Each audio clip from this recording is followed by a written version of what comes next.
There is a moment that arrives for almost everyone, sooner or later, and it comes with a particular sinking feeling in the pit of the stomach.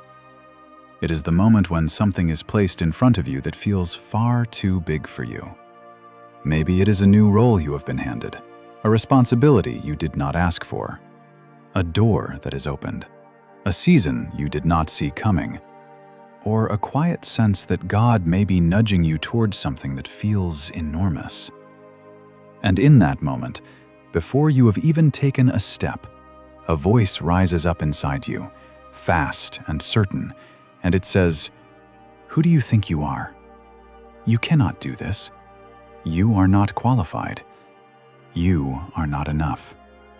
Surely someone else, someone more capable, more gifted, more confident, more put together should be the one to do this, not you."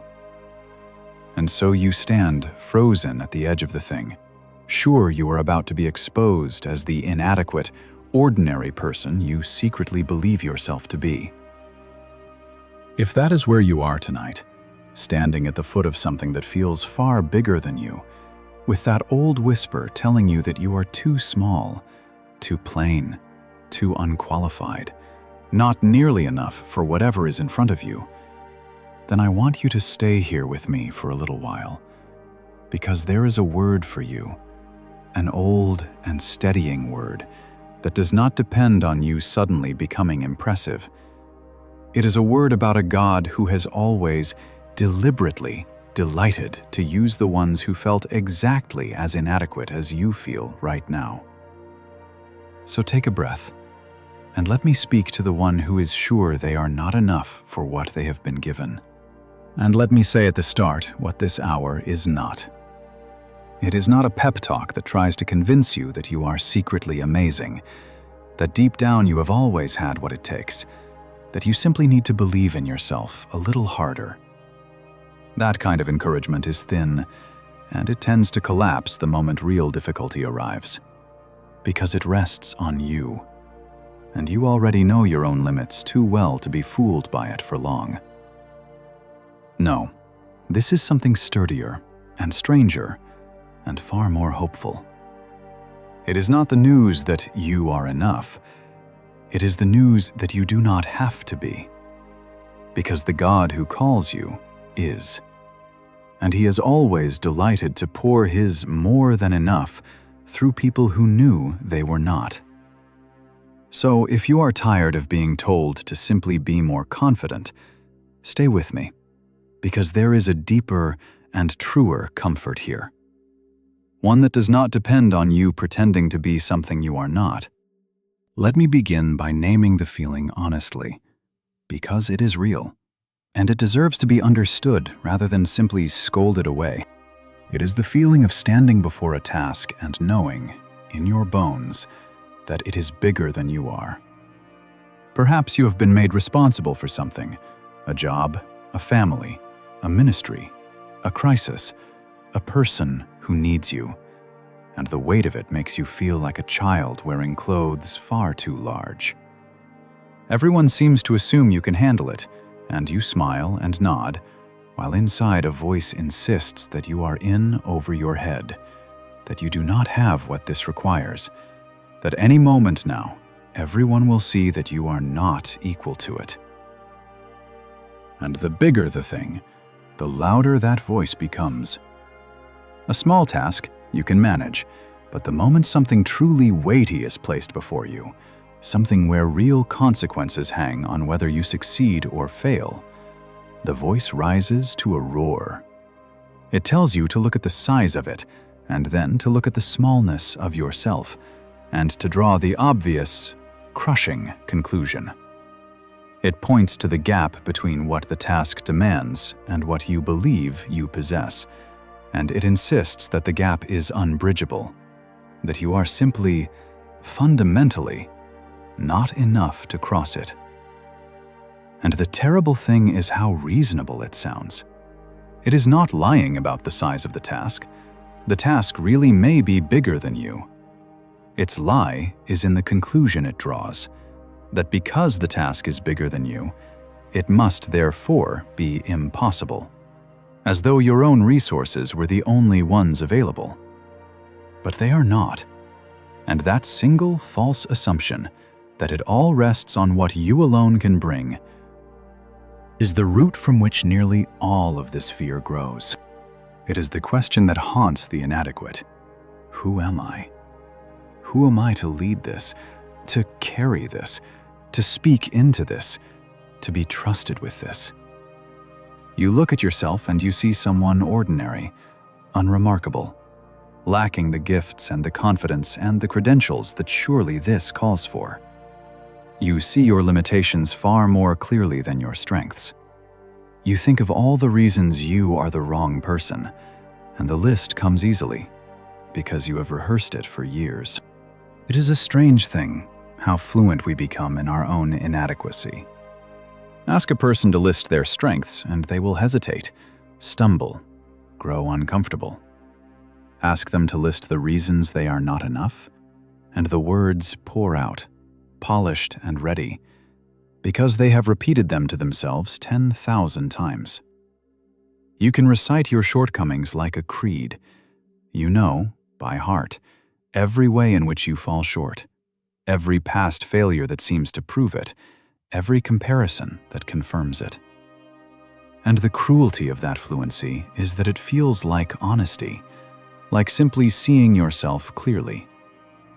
But it is not clear sight. It is a distortion, a lens that magnifies every flaw and shrinks every gift, that remembers every stumble and forgets every quiet faithfulness. You have become an expert witness for the prosecution of your own soul, and you have forgotten that the case against you was built on a lie. It is the comparison that drains you, because everyone else seems so much more capable. They seem to know what they are doing. They speak with confidence. They carry themselves like people who belong. And next to them, you feel like a fraud, an imposter, someone who has somehow ended up in a place they have no business being, certain that the gap between how competent you appear and how inadequate you feel will, any day now, be discovered. The comparison is especially cruel because it is so unfair, and you do not even notice the unfairness. You compare the inside of yourself, with all its doubts and fears and fumbling, to the outside of everyone else, with all its polish and poise. You see their finished, presented surface, and your own messy, unedited interior, and you conclude that they are simply more capable than you. But you are comparing two things that cannot honestly be compared. You have no access to their private fears, their sleepless nights, their own quiet certainty that they are not enough. You see only the performance, and you measure your backstage reality against their onstage one. And of course, you come up short, because everyone comes up short in that rigged comparison. The confident people you envy are very often just better at hiding the same doubts you feel. Comparison is a thief, precisely because it lies about what it is measuring. It is the dread of being found out. This is the secret fear of so many who appear, from the outside, to be doing just fine. Underneath the competent surface runs a constant low anxiety that you are faking it, that you do not really know what you are doing, that the moment the stakes are high enough, your inadequacy will be exposed for everyone to see. And so you live with a quiet, exhausting vigilance, always bracing for the moment the mask slips. What makes this fear so heavy is how isolating it is. You assume that the confidence you see in others is real, solid, all the way through, and that you are the only one secretly trembling behind a competent face. But if you could see inside the people you compare yourself to, you would very often find the same trembling, the same private conviction of not being enough, the same fear of being found out. Some of the most capable people who have ever lived carried this exact ache. The feeling of being an imposter is so common that it has a name, and it visits the gifted and the ordinary alike. You are not uniquely fraudulent. You are simply human, and aware of your own inner workings in a way you can never be aware of anyone else's. The polished surfaces of other people hide the same doubts that churn in you. You are not the only fraud in a room full of the genuinely adequate. You are one trembling soul among many, all of you more alike than you know. And it is the paralysis that all of this produces. Because when you are this afraid of not being enough, the safest thing is to not try at all, to shrink back, to let the opportunity pass, to stay small, where it is safe, where you cannot fail at something too big for you, where no one can discover that you were never as capable as they thought. And so the call goes unanswered, the step goes untaken, the gift stays buried. Not because you do not care, but because you are so sure you would fail that you never begin. And this may be the saddest cost of all, because the world is full of good that never gets done. Not because the people who could have done it were truly incapable, but because they were too convinced of their own inadequacy to try. The encouragement never spoken, because you were sure it would come out wrong. The help never offered, because you doubted you had anything worth giving. The step never taken toward the thing God placed on your heart, because the fear of not being enough kept you frozen in place. How much love goes ungiven? How much good goes undone? How many callings stay buried? All because of a lie that whispers, "You are not enough, so do not even try." Do not let that lie bury what God has placed in you. The world does not need you to be impressive. It needs you to be faithful, with the ordinary gifts and the small obediences that are actually yours, and which, multiplied by God, become more than you could imagine. And there is a particular ache that comes when you sense that God Himself might be the one asking. When the nudge toward the bigger thing seems to carry His fingerprints, and everything in you wants to say, "Surely not me. Lord, surely you have the wrong person. Surely you see what I am, how ordinary, how limited, how unequal to this. Pick someone better." And underneath that protest is a quiet, painful assumption that God could only use the impressive, the gifted, the qualified, and that you, being none of those things, must be of little use to Him. Let me speak to that assumption, because it is one of the most mistaken ideas a person can carry, and the entire story of God and His people stands against it. And there is something almost tender in that protest. "Surely not me, Lord." Because it usually comes from a heart that takes God seriously, that does not want to presume, that is genuinely afraid of failing Him. It is not, most of the time, false humility or an excuse to avoid obedience. It is the honest cry of someone who looks at the holiness and weight of what God might be asking and feels, rightly, that they are small before it. That instinct to feel small before God is not wrong. The mistake is only in the conclusion you draw from it, that your smallness puts you outside the reach of His use. For the God you are shrinking before is the very God who has spent all of history choosing the small, lifting up the lowly, and doing His greatest works through those who knew they were not equal to them. Your sense of being too small for God is real, but it has led you to precisely the wrong conclusion about what He wants to do with you. Here is the truth, and it runs through the Scriptures from beginning to end. God has always deliberately delighted to use people who felt utterly inadequate for what he called them to. He does not recruit the impressive and the self-assured. Over and over, he reaches past the obvious candidates and lays his hand on the unlikely one, the overlooked one, the one who protests that they are the wrong choice. And he does it on purpose. Because when an ordinary, inadequate person accomplishes something only God could do through them, it becomes unmistakably clear whose power was really at work. Your sense of being not enough is not the obstacle you imagine. In God's hands, it is very often the starting point.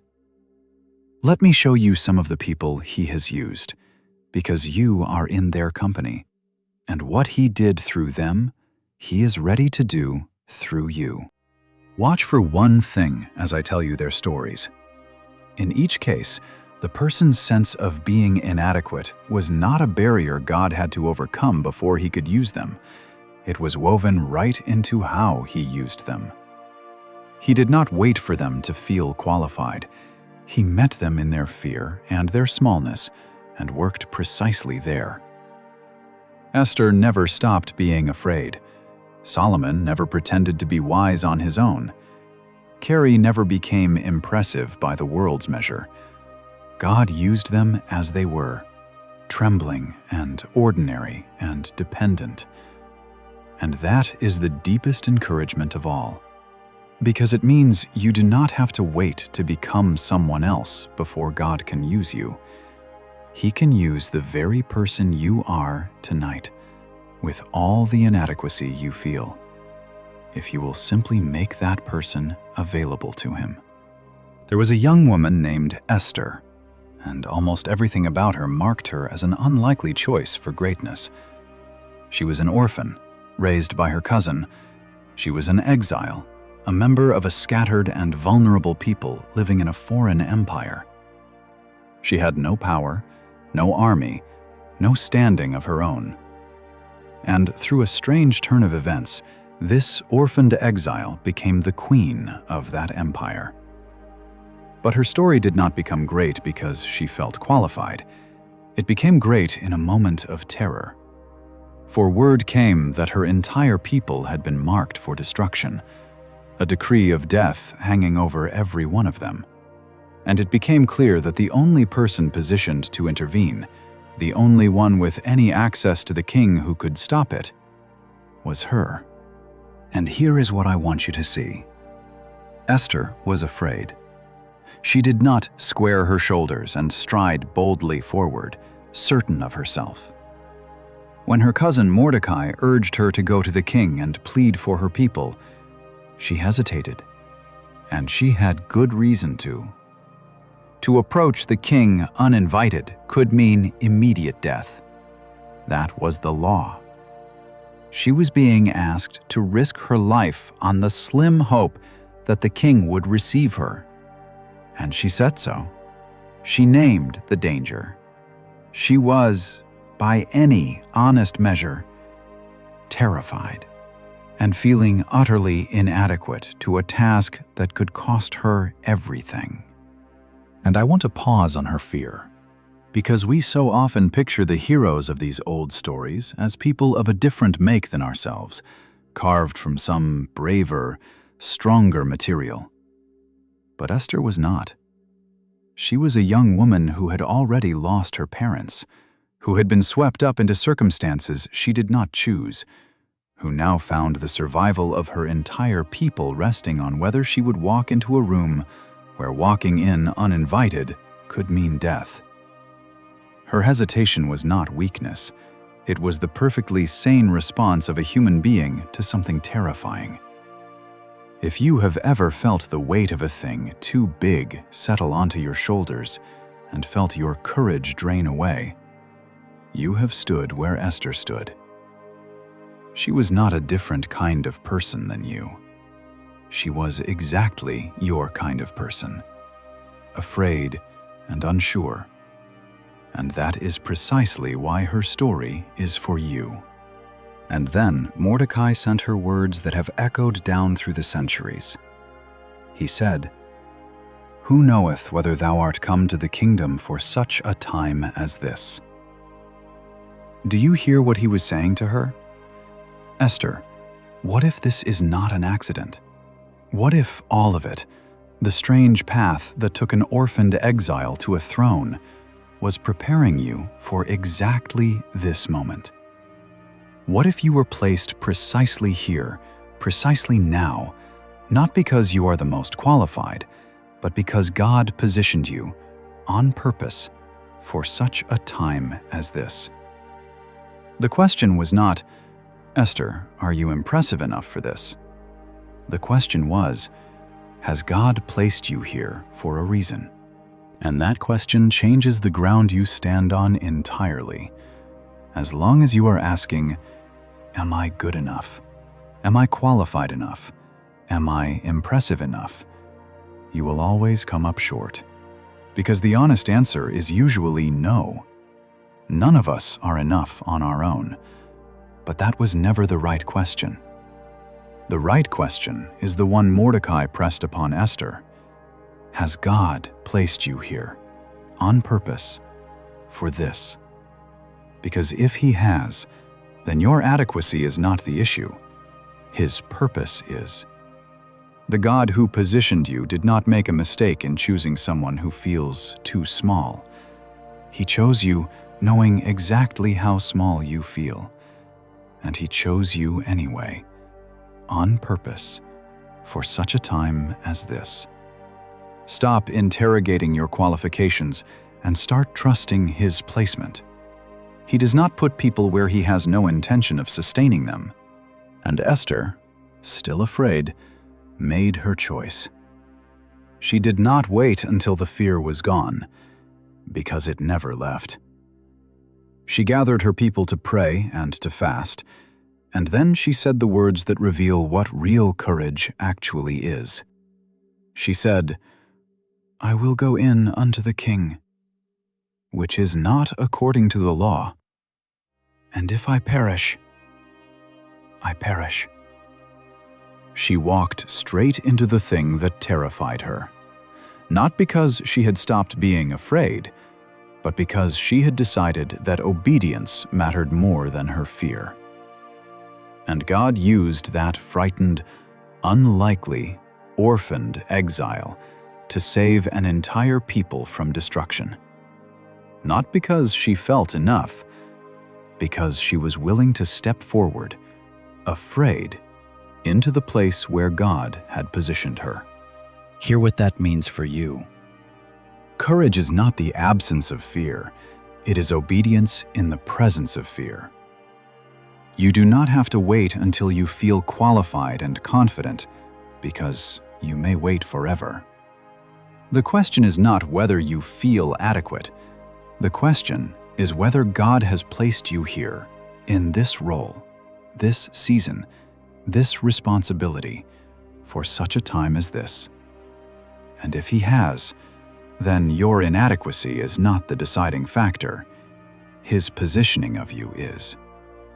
Step forward, even afraid, into the place where He has set you, and watch what He can do through a willing, trembling, unlikely person who simply said yes. And notice that God did not remove Esther's fear before she acted, nor did He guarantee her in advance that everything would turn out well. She walked toward the king, genuinely not knowing whether she would live or die. That is what made her words, "If I perish, I perish," so weighty. She was not promised a happy ending.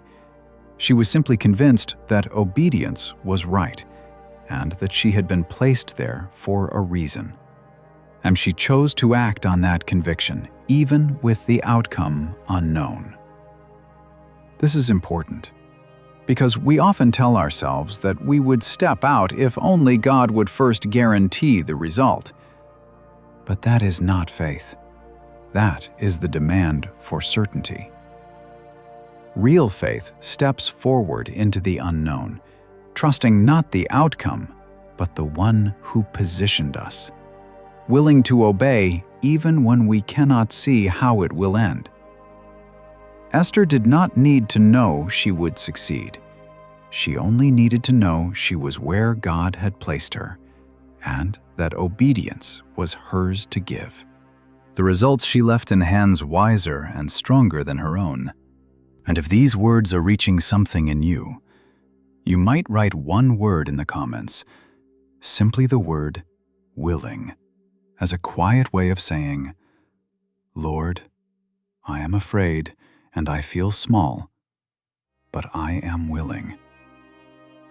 And it may help you to see how many others are writing it too, because you are not alone in feeling too small for what is in front of you. Now, let me show you what to do with the gap between the task and your ability. When a young man named Solomon became king, he was overwhelmed, and for good reason. He was stepping into the place of his father David, one of the greatest kings his people had ever known, and he was being handed the rule of an entire nation, with all its burdens and decisions and the weight of countless lives depending on his judgment. And Solomon did not pretend he was equal to it. Imagine the weight of that moment. The eyes of a whole nation were on him, expecting him to be what his famous father had been, and the decisions he would make would shape countless lives. Anyone in that position would have felt the ground shift beneath them. And Solomon, to his great credit, did not respond by manufacturing a false confidence to match the expectations. He let himself feel the true size of the thing, and his own true smallness before it. And instead of hiding either one, he took both straight to God. Most of us, handed something too big, rush to cover our fear with a confident act. Solomon did the braver and wiser thing. He told God the truth about how small he felt. In a moment of remarkable honesty, he prayed to God, and he confessed exactly how inadequate he felt. He said, I am but a little child. I know not how to go out or come in. Think of that. The new king, with the whole nation watching, admitting before God that he felt like a small child who did not even know how to begin. But look at what he did with that feeling of inadequacy. He did not let it paralyze him, and he did not try to hide it behind a confident mask. He brought it honestly to God, and then he asked God for the very thing he knew he lacked. He did not ask for wealth, or for a long life, or for victory over his enemies. He asked for an understanding heart, for the wisdom to do what he had been given to do, but did not feel able to do. He turned his inadequacy into a request. He said, in effect, I do not have what this requires, so I am asking you for it. There is a deep humility in that prayer that is worth pausing over. Solomon could have done what so many of us do when we feel inadequate. He could have hidden his fear behind a show of confidence, projecting the image of a capable king while privately panicking. Or he could have let the inadequacy crush him into despair, concluding that since he was not enough, there was no point in even trying. He did neither. He took the honest middle path that most of us miss entirely. He admitted his lack openly, and then he turned that admission into a request. He did not let his inadequacy become either a mask to hide behind or a pit to sink into. He made it a doorway to God. And that is the move that changes everything. The move from, I am not enough, full stop, to, I am not enough, so I am asking the one who is. The first is despair. The second is the beginning of faith. And the scripture tells us that this request pleased God deeply. Because Solomon had asked, not for greatness, not for the things that would make him impressive, but simply for the capacity to faithfully do what God had placed in front of him. And God gave him wisdom beyond any who came before or after, and then gave him, on top of it, the very things he had not even asked for. The doorway to God's equipping turned out to be the honest admission, "I am not enough for this," followed by the humble request, "So please give me what I lack." Hear that, because it changes everything about how you face the thing that feels too big. God is not put off by your honest, "I do not know how." He is drawn to it. The people he cannot do much with are the ones who insist they have it handled, who never ask, because they think they already possess what they need. But the one who comes and says, "Lord, this is bigger than me. I do not have what this requires. Please give it to me." That one God delights to equip. He does not call the already qualified. He qualifies the called. So bring him your sense of being a little child who does not know how to go out or come in, and ask him plainly for the wisdom and the strength and the capacity you do not have. That asking is not a sign of weak faith. It is the very beginning of being used by God. And notice that God's answer to Solomon was not, "You are right. You are inadequate, so I will find someone better." His answer was to fill the very lack Solomon had confessed. The young king said, "I do not have the wisdom this requires." And God said, "Then I will give it to you." This is how he so often works. He does not wait for us to become capable and then assign us a task. He assigns the task, lets us feel the full weight of our inadequacy, and then supplies what we lack as we turn to him for it. The inadequacy is not a problem to be solved before the calling comes. It is the empty space God intends to fill with himself. So do not despise the feeling of not having what you need. That feeling is an invitation, an open hand held up to heaven, and God delights to fill open hands. The only hands he cannot fill are the ones already clenched around the illusion of self-sufficiency. And lest you think this is only for queens and kings in ancient stories, let me tell you about an ordinary man, in more recent times, whom almost no one would have chosen. His name was William Carey, and by every outward measure, he was nobody special. He was a poor village shoemaker, a cobbler who mended and made shoes for a living. He had little formal education to speak of.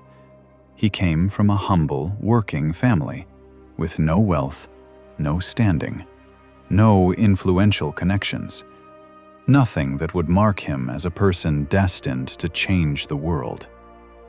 By his own honest estimate, he was a very ordinary man, lacking brilliance or special gifts. When he described himself, he did not reach for grand words.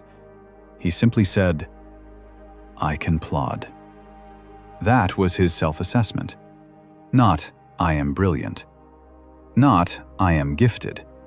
Just, "I can keep going, steadily, one step at a time."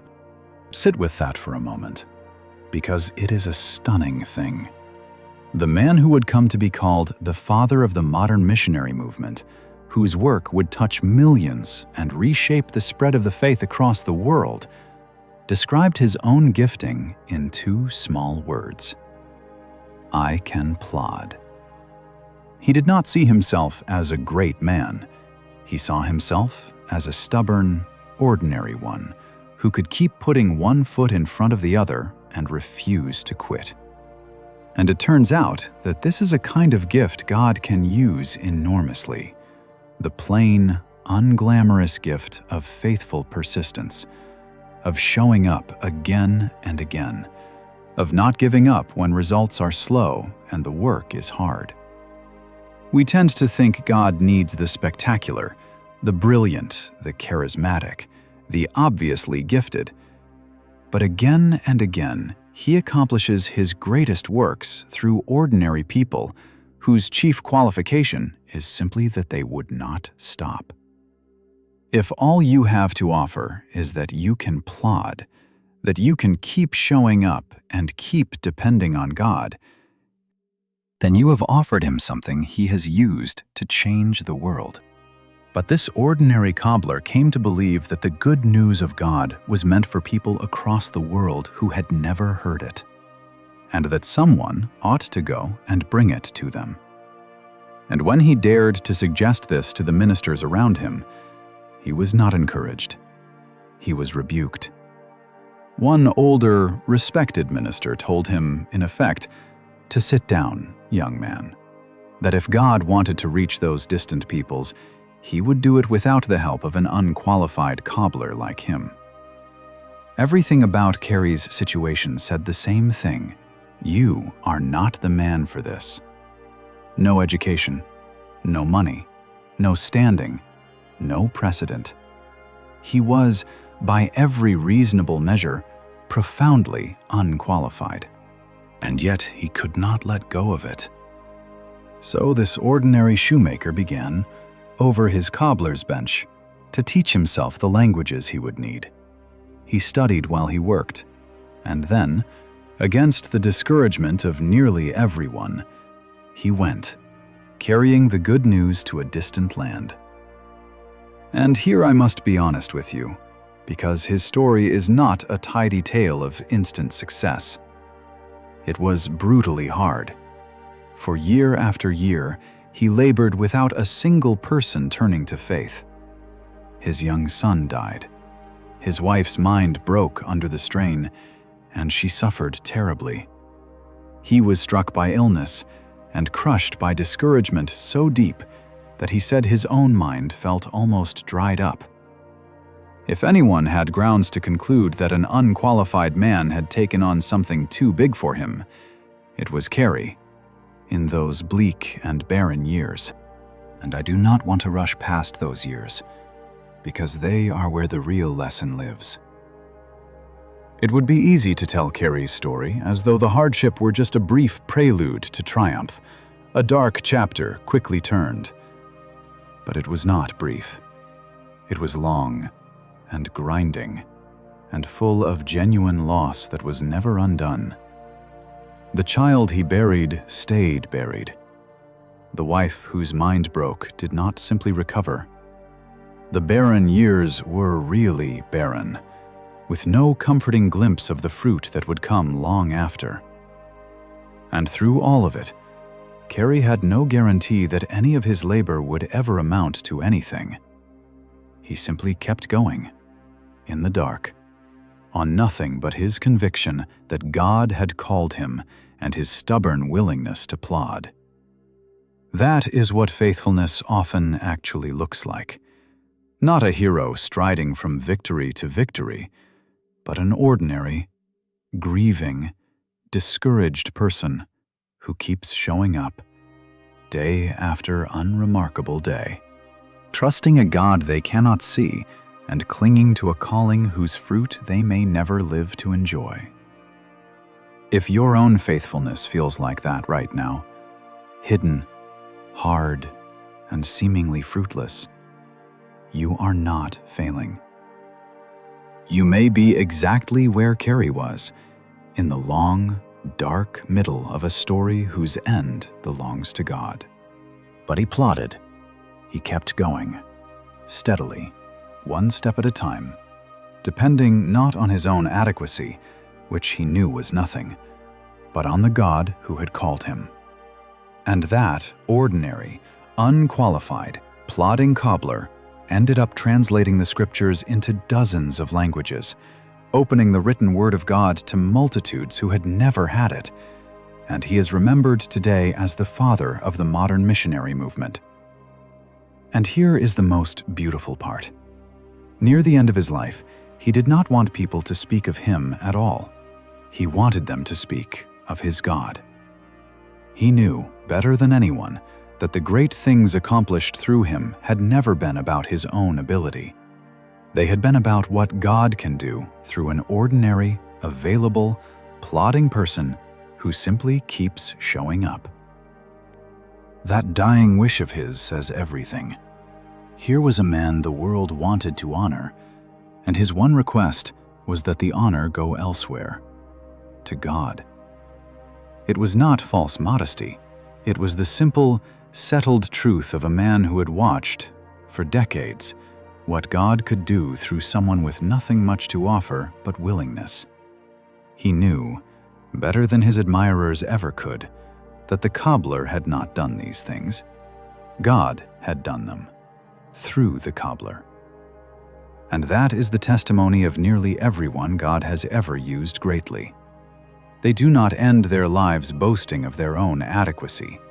They end them pointing away from themselves to the God who worked through their weakness. So if you are waiting until you feel adequate enough to be worth using, you have misunderstood the whole thing. The people God uses most are precisely the ones who, at the end, can say with complete honesty, "It was never about me. It was always about what God could do through an ordinary life made available to him." Now, I want to draw out the honest lesson from Carey's life, because it guards us from a false promise. The point of his story is not that if you simply believe in yourself and step out boldly, you are guaranteed great success and a happy ending. Carey stepped out in obedience, and he still buried a child, still watched his wife suffer, still endured years with nothing to show for his labor. God's great things are not a guarantee of smooth triumph or worldly success. The call is not to chase greatness. It is to be faithful and available, and to leave the results in God's hands. Sometimes the fruit comes only after long, barren faithfulness. And sometimes we never see it at all in this life. What God asks of you is not success. It is faithfulness. The outcomes belong to Him. So let me tell you what is actually true. The truth that all three of these point toward. God deliberately chooses the inadequate. This is not an accident or a last resort. It is His pattern, and it is on purpose.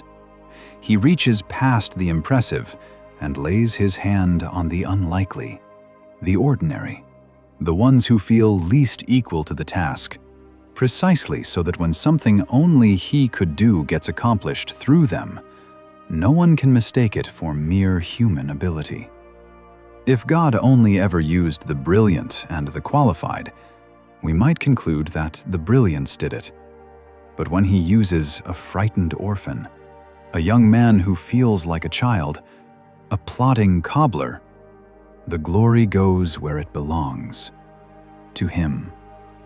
Your inadequacy, far from disqualifying you, is exactly the kind of raw material He has always loved to work with. Think of how consistently this holds true across the whole sweep of the Scriptures. When God needed someone to lead a nation out of slavery, He chose a man who stammered and protested that he could not speak. When He needed a warrior to deliver His people, He found him hiding, frightened, and called him a mighty man of valor before he had done a single brave thing. When He chose a king, He passed over the tall, impressive older brothers and anointed the youngest, a boy left out in the fields. When He came to build His church, He chose not the scholars and the powerful, but a handful of fishermen and ordinary working people. The pattern is so consistent that it cannot be an accident. God is not scraping the bottom of the barrel when He uses the inadequate. He is revealing His deliberate way of working, so that the power and the glory are unmistakably His and not ours. So when you look at yourself and see someone too ordinary, too unqualified, too small, you are not seeing a reason God cannot use you. You are seeing exactly the kind of person He has chosen, over and over, throughout all of history. You are not asked to be sufficient in yourself. This may be the most freeing truth of all. The call was never for you to be enough on your own. The call is to depend on a God who is more than enough. The scripture says it plainly, "Not by might, nor by power, but by my Spirit, saith the Lord." The work is not finally done by your strength or your competence. It is done by His Spirit, working through your willing availability. And so the apostle could say, "I can do all things through Christ, which strengtheneth me." Notice where the strength comes from. Not from his own adequacy, but through Christ. You do not have to manufacture a sufficiency you do not possess. You only have to lean fully on the one whose sufficiency has no limit. There is enormous relief in that, if you will let it sink in. The whole exhausting project of trying to become adequate, of working frantically to close the gap between what you are and what the task demands, can simply be set down. Because the gap was never yours to close by your own effort. It is closed by God, who supplies through His Spirit what you lack in yourself. Your part is not to be impressive. Your part is to stay connected to the source, to keep returning to Him for the strength and wisdom you do not have, to live as a branch drawing life from the vine, rather than as a thing trying to produce fruit by sheer willpower. The pressure you have been carrying, the relentless demand to be enough, was a weight God never placed on you. He asks for your dependence, not your sufficiency. And the moment you stop trying to be the source and start simply drawing from Him, the crushing weight of self-sufficiency lifts, and you are free to do what you actually can do.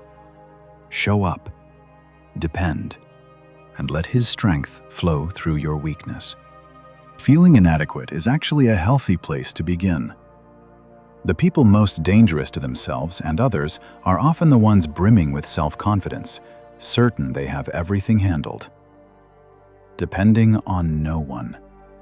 The trembling sense that you are not enough, while it feels like a burden, can be a gift, because it keeps you leaning on God rather than on yourself. It keeps you praying, asking, depending. The goal is not to bully yourself into feeling adequate. The goal is to take your real inadequacy and place it, honestly, in the hands of the God who supplies what you lack. Your weakness is not the problem. Self-sufficiency is the problem. And your sense of not being enough may be the very thing that keeps you close enough to God to be used by Him. There is a paradox here worth sitting with. The people who accomplish the most for God are often the ones least impressed with themselves, while the ones who accomplish little are sometimes those most confident in their own abilities. Why? Because confidence in self leads a person to lean on self, and self always has a limit. But the awareness of your own insufficiency, painful as it is, drives you back to God again and again, and there is no limit to Him. So the very thing you have been begging God to take away, this nagging sense of not measuring up, may be a mercy in disguise, a holy discontent that keeps you from the far greater danger of self-reliance. I am not asking you to enjoy feeling inadequate. I am asking you to see that it is not the disaster you thought, and that in God's economy, the humble awareness of your need is worth more than all the brash confidence in the world. Blessed, after all, are the poor in spirit, the ones who know their own emptiness. For theirs is the kingdom of heaven, and the equipping usually comes in the doing, not before it. This is why you so rarely feel ready in advance. You are waiting to feel adequate before you step out. But the strength for the task is most often given in the task, not handed to you ahead of time while you stand safely on the shore. Esther found her courage as she walked toward the king, not before. Carey's perseverance was forged in the years of labor, not granted to him at the start. God tends to give the grace as the need arises, one step at a time, so that you must keep depending on Him the whole way through. So stop waiting to feel ready. Take the next step in dependence, and trust that the strength will meet you in it. This is one of the quiet patterns of how God works, and once you see it, it changes how you wait. He does not usually fill you up with all the strength you will need and then send you out feeling fully equipped. More often, He gives you just enough light for the next step and asks you to take it, and then gives the next portion of strength as the next need arrives. The grace is real, but it tends to come in the moment of need, not stockpiled in advance. This means that standing on the shore, waiting to feel ready before you wade in, is a kind of trap, because the readiness you are waiting for is on the other side of the first step, not this one. You will feel inadequate right up until you begin, and then, as you move in obedience, you will find, often to your own astonishment, that strength is being supplied that you did not have a moment before. So do not despise the empty feeling in your hands as you face the task.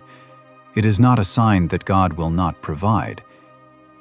It is simply the normal condition of a person who has not yet stepped out far enough to receive what is given only in the going.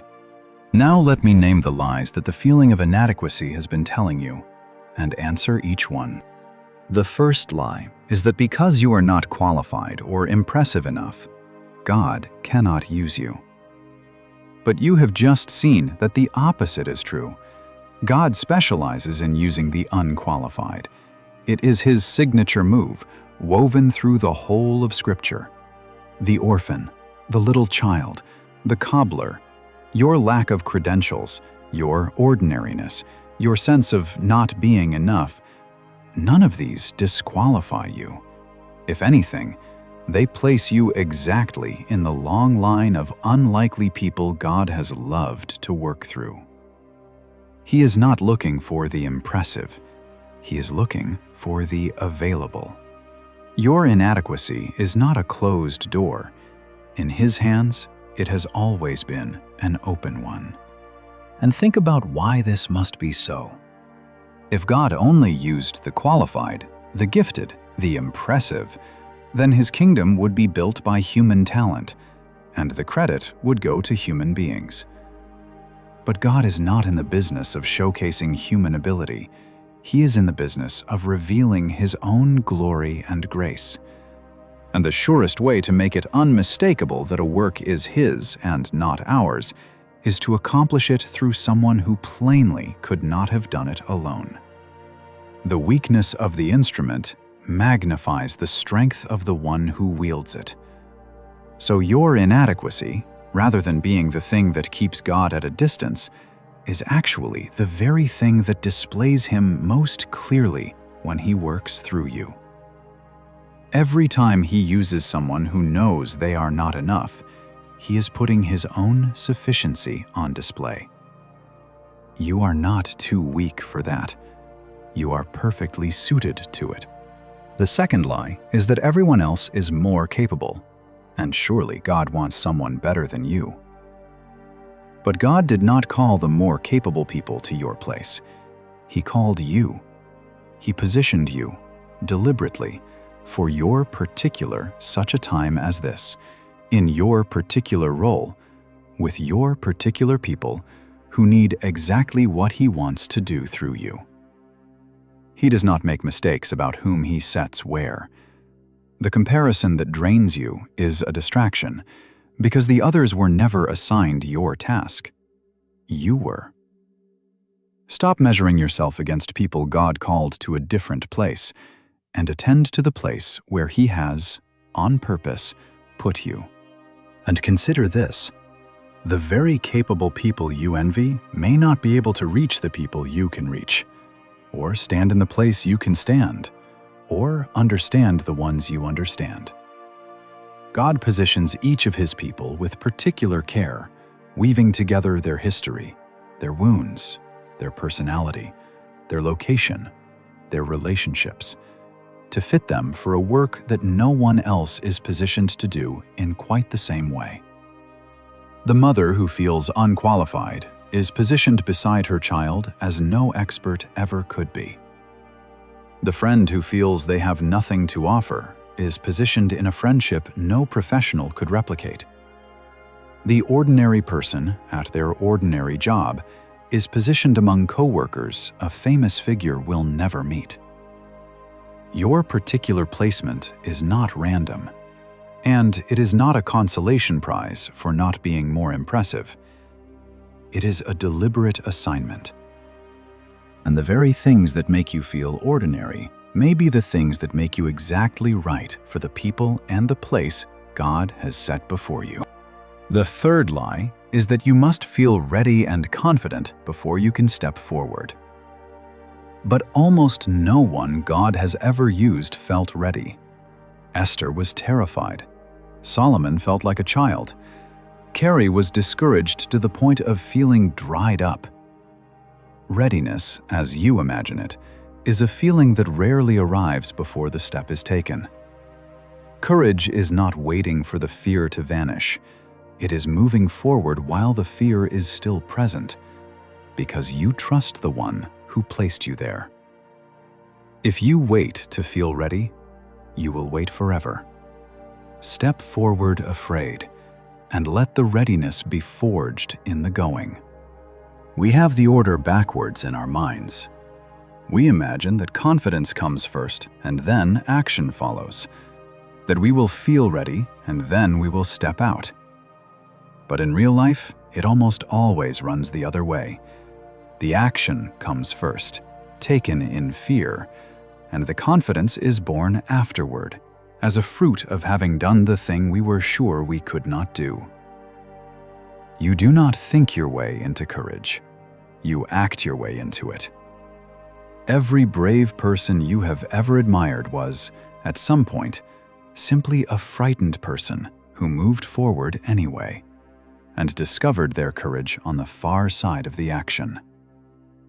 So if you are waiting at the edge for a feeling of readiness to arrive before you begin, you will wait until the opportunity has passed. The feeling you are waiting for is not the price of admission. It is the reward that comes after you have already gone in. Move first. The steadiness will follow. The fourth lie is that if you were really called to this, it would not feel so hard or so frightening. But hardness and fear are not signs that you are in the wrong place. Esther's task was terrifying and could have cost her life. Carey's calling brought him barren years and deep loss. Difficulty is not evidence that you have misheard God. Very often, the most significant things He calls us to are precisely the ones that feel the most daunting. Do not let the size of the fear or the weight of the difficulty convince you that you must be mistaken. The hard, frightening thing may be exactly where God is at work. In fact, if you look honestly at the lives of those God has used most, you will rarely find ease. You will find struggle, opposition, doubt, and seasons that looked, from the inside, like failure. The road to anything worthwhile tends to pass through difficulty, not around it. So when you feel the resistance, the fear, the sheer hardness of the thing in front of you, do not immediately read it as a sign that you have taken a wrong turn. The enemy of your soul would love for you to believe that difficulty means disqualification, because then you would abandon the very things God is calling you to at the first sign of struggle. But difficulty is not the same as wrong direction. Some of the hardest, most frightening paths are precisely the ones God means for you to walk. And the resistance you feel is not proof of a mistake, but often the ordinary cost of anything that matters. Do not let the hardness talk you out of your calling. Consider, too, that the very difficulty of a thing is often a measure of how much it matters. The trivial tasks, the ones with nothing at stake, rarely frighten us. It is the weighty ones, the ones that could do real good or real harm that make our hands tremble. So the fear you feel may actually be a sign of how significant the thing is, not a sign that you should flee it. Soldiers feel fear before a battle that matters. Parents feel fear holding a newborn whose life depends on them. Anyone standing before a task of real consequence feels the weight of it. That trembling is not cowardice, and it is not a verdict against you. It is the appropriate response of a serious person to a serious thing, and it can sit perfectly alongside a quiet determination to do the thing anyway. Let the size of your fear tell you how much the thing matters, and then go forward into it, trembling and resolved at once, exactly as every faithful person before you has done. And the fifth lie is that it all depends on your ability. So if you are inadequate, it is bound to fail. But it does not depend on your ability. It depends on God's power working through your willing availability, not by might nor by power, but by His Spirit. Your job is not to be sufficient. Your job is to show up, to depend, to offer your ordinary self and your honest weakness, and to let Him supply the rest. The success of what God calls you to has never rested on your adequacy. It rests on Him. And He has never yet been limited by the smallness of the people He chooses to use. In fact, your smallness, honestly admitted, may be the safest ground you could stand on, because it keeps you leaning on the only strength that will not fail. The person who feels strong and capable is in constant danger of relying on that strength, and human strength always runs out eventually. But the person who knows they are not enough, who has given up the pretense of self-sufficiency, is positioned to draw again and again on a strength that has no end. So the inadequacy you have been treating as your great disqualification may turn out to be the very thing that keeps you usable, because it keeps you dependent. And dependence on God is the one posture in which His power flows most freely. You are not too weak to be used. You are, perhaps for the first time, weak enough to stop trusting yourself and start trusting Him. And that is exactly where He does His best work. And if the feeling of not being enough has grown so heavy that it has hardened into a crushing self-loathing, if you have come to believe that you are worthless, that your inadequacy makes you of no value at all, please hear that this is a darkness worth bringing into the light.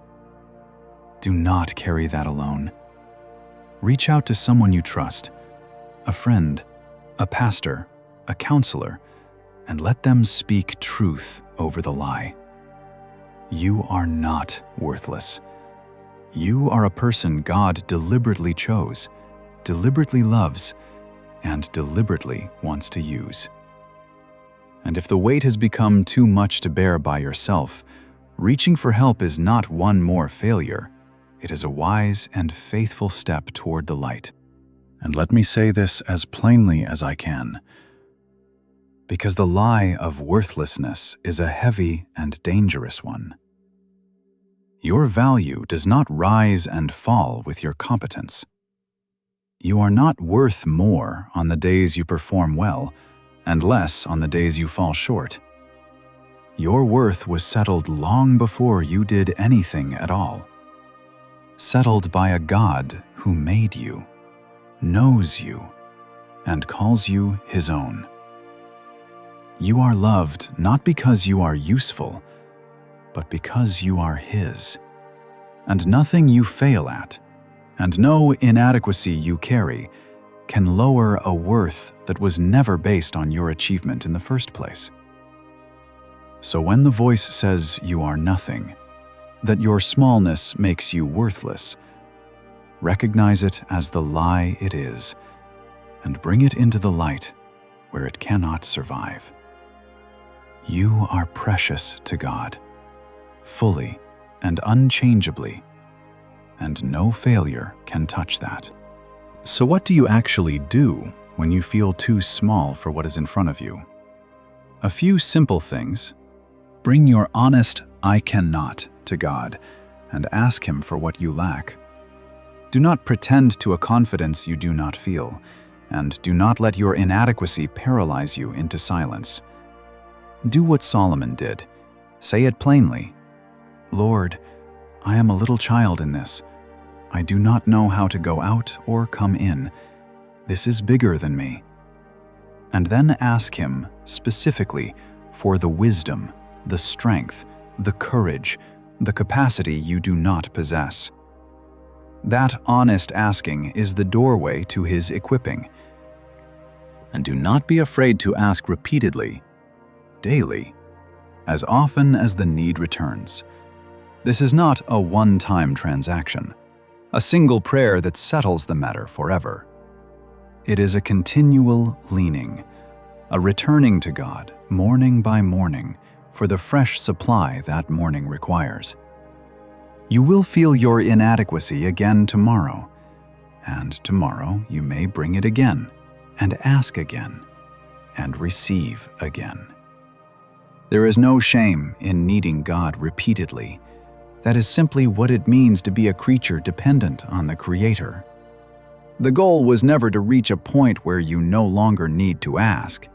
The goal is a lifelong, moment-by-moment dependence, in which you keep bringing your emptiness to the only one who can fill it, and keep being filled, again and again, for as long as you live and serve. Say yes to the next step, even afraid. Do not wait for the fear to disappear. It may not. Do what Esther did, and walk toward the thing that frightens you, trusting that God has positioned you there for a reason.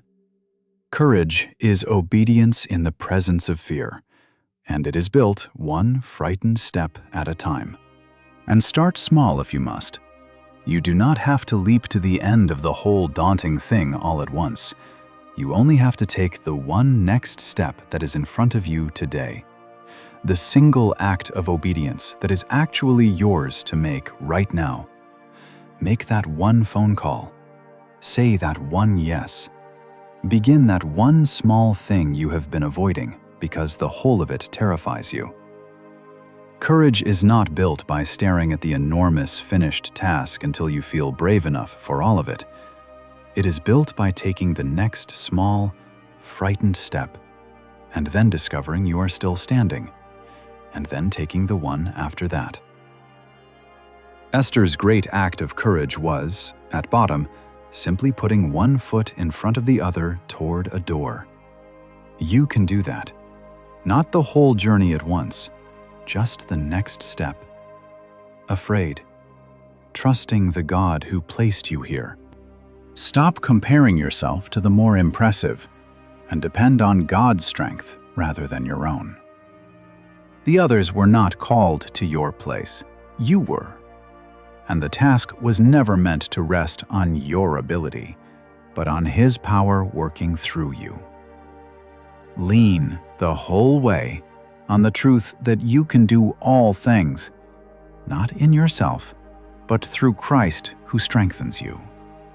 And be willing simply to be available, to plod faithfully like Carey, one steady step after another, leaving the results in the hands of the God who called you. You do not have to be brilliant. You only have to be willing and available and dependent on Him. And let that word dependent settle gently, because it is the opposite of everything the world has trained you to chase. The world tells you to be self-made, self-reliant, sufficient unto yourself, and it treats dependence as weakness. But in the kingdom of God, dependence is not weakness. It is the very channel through which His strength flows. The branch that depends on the vine bears much fruit. The branch that tries to be its own source withers. So do not be ashamed of needing God, of leaning on Him, of being unable to do this in your own strength. That need is not a flaw to be outgrown. It is the permanent and beautiful condition of a creature rightly related to its Maker. Lean, and keep leaning, and discover that the one you lean on never gives way, and release the outcome to Him, which may be the hardest part of all. So much of the fear of inadequacy is really the fear of failure, the dread that you will try and it will not work, and you will have proven, at last, that you were never enough. But the results were never yours to control or guarantee. Your responsibility is faithfulness. The outcome belongs to God. You are asked to show up, to depend, to give your willing best, and then to leave in His hands what becomes of it. This is enormously freeing because it lifts off your shoulders a weight you were never meant to carry, the weight of having to succeed.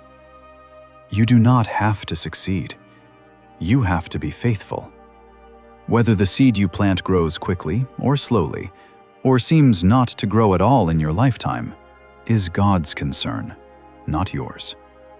Plant faithfully, water faithfully, and entrust the harvest to the Lord of the harvest.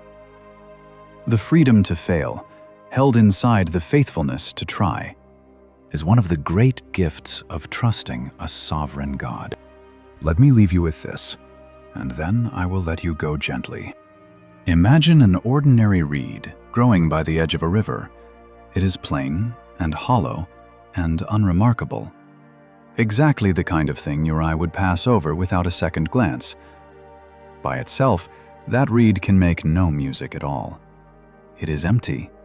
It has nothing of its own to offer, no melody hidden inside it, no power to produce a single note. If you were looking for an instrument to make something beautiful, you would never choose it. And yet, when the musician comes and lifts that hollow, ordinary reed to his lips and breathes his own breath through it, something happens that the reed could never have done on its own. It begins to sing. A melody pours through it, rich and beautiful. Music it had no ability to make by itself. And here is the wonder of it. It is precisely the reed's hollowness, its emptiness, its lack of anything of its own, that lets the breath move through it and become a song. If the reed were solid, full of itself, the breath could not pass. It is the very emptiness that makes the music possible. So hear this, you who feel so ordinary, so hollow, so lacking in anything impressive of your own. That sense of being not enough, of being empty and unremarkable, is not what disqualifies you. It may be the very thing that makes you usable, because it leaves room for the breath of God to move through you and make something you could never make alone. Not by might, nor by power, but by His Spirit. So stop waiting until you have become an impressive instrument. Think of how patiently the musician works. He does not cast aside the reed that has never made a sound, nor require it to prove itself or make beautiful music on its own before He will lift it to His lips. He simply takes the empty, willing reed and begins to breathe. And the music comes, not because the reed grew capable, but because the breath is His. So it is with you. You do not have to produce something beautiful first to earn the right to be used. You come empty and willing, and that is enough, because the music was never going to be yours anyway. All your striving to become impressive before you would dare let God use you has been unnecessary. He is not waiting for you to become more. He is waiting for you to become available. The emptiness you have been ashamed of is the very opening through which His song will pour. Offer him the plain, hollow reed that you are, and let him put his breath through you. And then listen. The music that rises will not be yours. It will be his, played through a life that simply, humbly made itself available. You were never asked to be the music. You were only ever asked to be the reed and to let him breathe. So lift up your ordinary, empty, willing self tonight, and let the maker of all music begin to play. He has been waiting, not for you to become enough, but simply for you to offer him the little you have. Offer it now, and rest, and listen for the song.